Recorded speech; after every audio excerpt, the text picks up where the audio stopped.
Stevie Cohn takes the microphone at a fan event. We played you some clips of that a couple weeks ago, whenever it was. And he said, I'm not happy with Boras. I'm not giving in. I am not going to allow Boras to manipulate this situation. Scott Boras came out and said, manipulate. This is standard what I'm asking for. Steve Cohn said, fine, I'm going to wait it out. And wait it out he did. An ovation.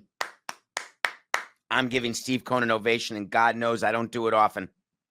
Steve Cohn has crushed Scott Boras because Pete Alonso last night, in a move maybe designed to be hidden behind the NBA trade deadline and Super Bowl week, which, can you imagine? We're barely talking about it. Adam Silver is so happy. Do you think Roger Goodell opens up his apps and sees all the NBA trades and says, I can't wait for the deadline to pass because normally we're in the news, and now the only way I can get in the news is talking about 18 games? Adam Silver to Roger Goodell, up yours, man. And then Rob Manfred says, we got spring training starting. We got regular season, teams reporting. We're going to Tokyo. Let's go. I think Pete Alonso got a little nervous that the Mets are about to report, and Stevie Cohn was not budging. How did that call go? Remember, Pete Alonso fired his agent because he got poached by Scott Boras, because he was promised by Scott, oh, I'm going to get you paid. You turned down $100 million with that other agent. Don't you worry. I'm going to crush that. My name is Scott Boras, and I'm committed to you, Pete Alonso. Hold on, I got Juan on the other phone. Steve Cohn said to Scott Boras, you got me with Juan Soto. If you think Pete Alonso is Juan Soto, you think I'm going to give in to anything you're asking? You got another thing coming. Scott Boras had to call Pete Alonso. He had to call him yesterday and say, Pete, we got a small issue. They're actually not moving. I don't know what happened. I used to have a spell over all the octogenarians. Now there's a bunch of new owners, and as it turns out, they're not doing what I want every time. This can't be. Hold on, Pete. I'll speak to Steve one more time. Steve said, Scott, my best offer. I will make you two offers. I'll offer you 3 years at 71 million, 71 guaranteed total. Or if you want, I'll do 2 years at 54. That's it.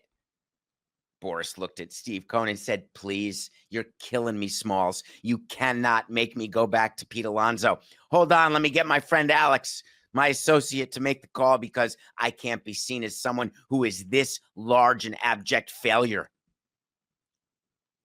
Alonso picks up the phone and says, this Scott, what'd you do for me? Hey, get me Scott. How come Scott doesn't talk to me anymore? How come he doesn't love me? You know what? I'll just bet on myself. Pete Alonso signed a 2-year deal. He's getting $30 million this year, about $9 million more than the qualifying offer. That's it. $30 million. Then he can opt out. Do you think Boras said to him, Coca, this is what I imagine. Oh, I did this for Chapman and for Snell. Don't you worry. We got you covered. Well, what about Bellinger, Montgomery? Forget them. We're talking about Chapman and Snell. Chapman's 32. You're only 30. I got the idiotic San Francisco Giants to overpay Chapman so much that they're going to regret it starting the day after yesterday. But you're going to get the same thing. But Scott, I don't really want to leave New York. I love the city. I'm the polar bear, and we have such a good team with your other client, Juan, and we're building something here with the second highest payroll. Look at this. We're like at $328 million. The only one we're looking up to is the Dodgers. Why would I want to leave that? Oh, that's right, because I want to get paid. Pete Alonso did it to himself. When you fire your agent and hire Scott Boras because you think that Scott Boras is not lying to you and making stuff up, you're going to end up with this short-term crappy deal. The Mets won every part of this deal.